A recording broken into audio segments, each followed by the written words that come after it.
ओम नमः शिवाय।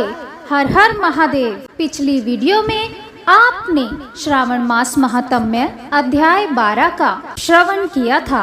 आज इस वीडियो में आप श्रावण मास महात्म्य अध्याय 13 का श्रवण करेंगे, जिसमें दुर्वा गणपति व्रत विधान के बारे में बताया गया है। वीडियो शुरू करने से पहले मेरा आप सभी से निवेदन है कि वीडियो को लाइक जरूर कर दीजिए और साथ ही कमेंट बॉक्स में ओम नमः शिवाय अवश्य लिखें, जिससे संपूर्ण महात्म्य सुनने का फल आप सभी को अति शीघ्र ही प्राप्त हो जाए और भगवान भोलेनाथ की कृपा से आपके सभी मनोरथ सिद्ध हो जाए।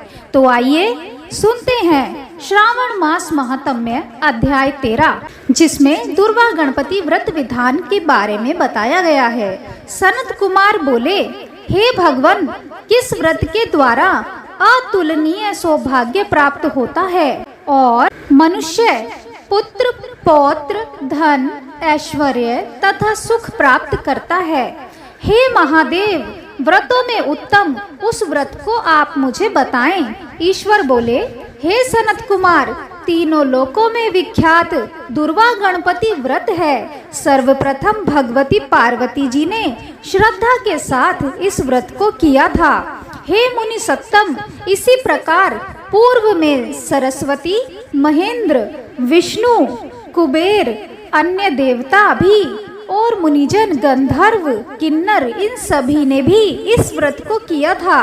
श्रावण मास की शुक्ल पक्ष की शुद्ध व महापुण्यदायिनी चतुर्थी तिथि को इस व्रत को करना चाहिए, क्योंकि उसी दिन सभी पाप समूह का नाश हो जाएगा।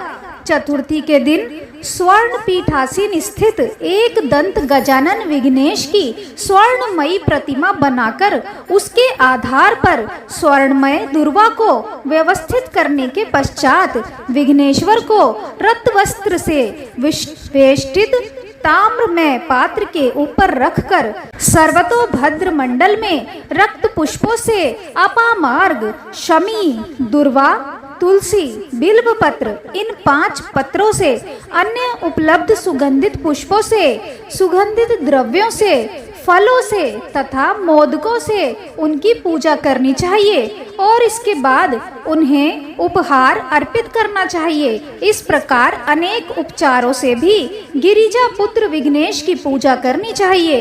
इस प्रकार कहें, सुवर्ण निर्मित इस प्रतिमा में मैं विघ्नेश का आवाहन करता हूँ, कृपा निधि पधारें। इस स्वर्णमय सर्वोत्तम रतन जटित सिंहासन को मैंने आसन के लिए प्रदान किया है, इसलिए विश्व के स्वामी इसे स्वीकार करें। हे उमासुत, आपको नमस्कार है। हे विश्वव्यापिन, हे सनातन, मेरे समस्त कष्टों को आप नष्ट कर दें। मैं आपको पाठ समर्पित करता हूँ।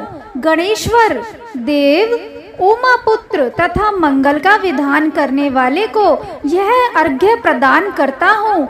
हे भगवान, आप मेरे इस अर्घ्य को स्वीकार करें। विनायक, शूर तथा वर प्रदान करने वाले को नमस्कार है, नमस्कार है। मैं आपको यह अर्घ्य समर्पित करता हूँ, इसे ग्रहण करें। मैंने गंगा आदि सभी तीर्थों से प्रार्थना पूर्वक यह जल प्राप्त किया है।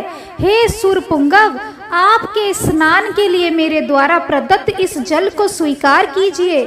सिंदूर से चित्रित तथा कुमकुम से रंगा हुआ यह वस्त्र युग्म आपको दिया गया है, आप इसे ग्रहण करें। लंबोदर तथा सभी विघ्नों का नाश करने वाले देवता को नमस्कार है। उमा के शरीर के मल से आविर्भूत हे गणेश जी, आप इस चंदन को स्वीकार करें। हे सुरश्रेष्ठ, मैंने भक्ति के साथ आपको रक्त चंदन से मिश्रित अक्षत अर्पण किया है। हे सुरसत्तम, आप इसे स्वीकार करें। मैं चंपा के पुष्पों, केतकी के पत्रों तथा जपा कुसुम के पुष्पों से गौरी पुत्र की पूजा करता हूँ। आप मेरे ऊपर प्रसन्न हो। सभी लोगों पर अनुग्रह करने तथा दानवों का वध करने के लिए स्कंद गुरु के रूप में अवतार ग्रहण करने वाले आप प्रसन्नता पूर्वक यह धूप लीजिए। परम ज्योति प्रकाशित करने वाले तथा सभी सिद्धियों को देने वाले आप महादेव के पुत्र को मैं दीप अर्पण करता हूँ। आपको नमस्कार है। इसके बाद गणानाम त्वा इस मंत्र से मोदक, 4 प्रकार के अन्न, पायस तथा लड्डू आदि का नैवेद्य अर्पण करें। मैं आपकी मुख शुद्धि के लिए आदर पूर्वक कपूर, इलायची तथा नागवल्ली के दल से युक्त तांबुल आपको प्रदान करता हूँ। हिरण्य गर्भ के गर्भ में स्थित अग्नि के सुवर्ण बीज को मैं दक्षिणा रूप में आपको प्रदान करता हूँ। इसलिए आप मुझे शांति प्रदान कीजिए।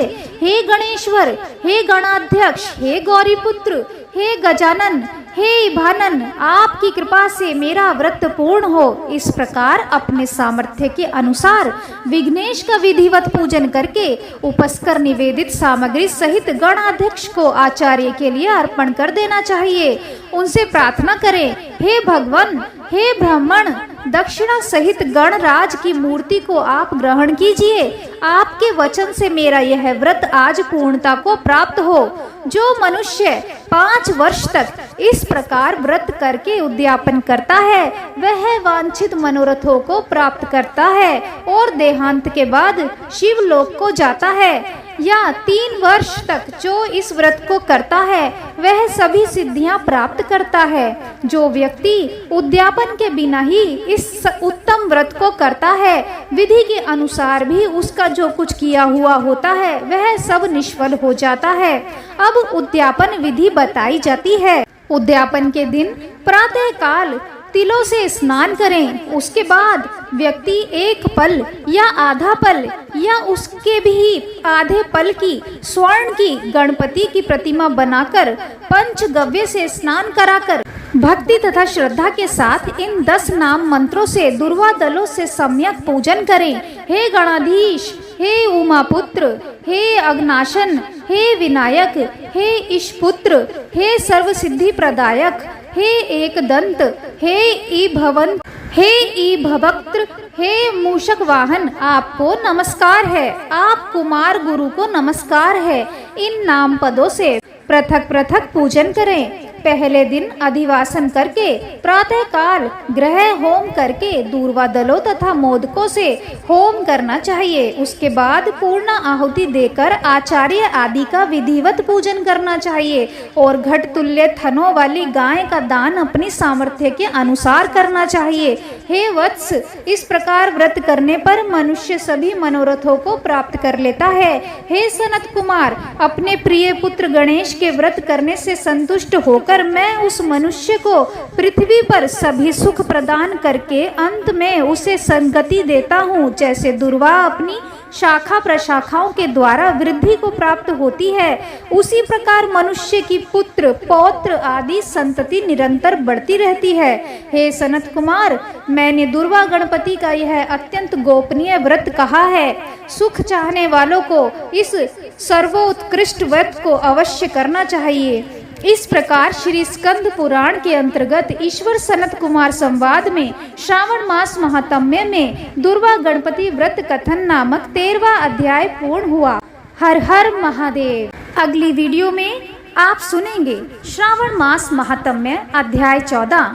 आप सभी से मेरा निवेदन है कि वीडियो को लाइक जरूर कर दीजिए और साथ ही कमेंट बॉक्स में ओम नमः शिवाय अवश्य लिखें, जिससे संपूर्ण महात्म्य सुनने का फल आपको अतिशीघ्र ही प्राप्त हो जाए और भगवान भोलेनाथ जी की कृपा से आपके सभी मनोकामनाएं जल्दी पूरी हो जाएं। हर हर महादेव। अगर आप हमारे चैनल पर पहली बार आए हैं और अभी तक आपने हमारे चैनल को सब्सक्राइब नहीं किया है तो कृपया आज ही चैनल को लाल बटन दबाकर सब्सक्राइब कर लीजिए। साथ ही बेल आइकन को भी प्रेस कर दीजिए, जिससे हमारी आने वाली सभी नई वीडियोस की जानकारी आपको सबसे पहले मिले। हर हर महादेव।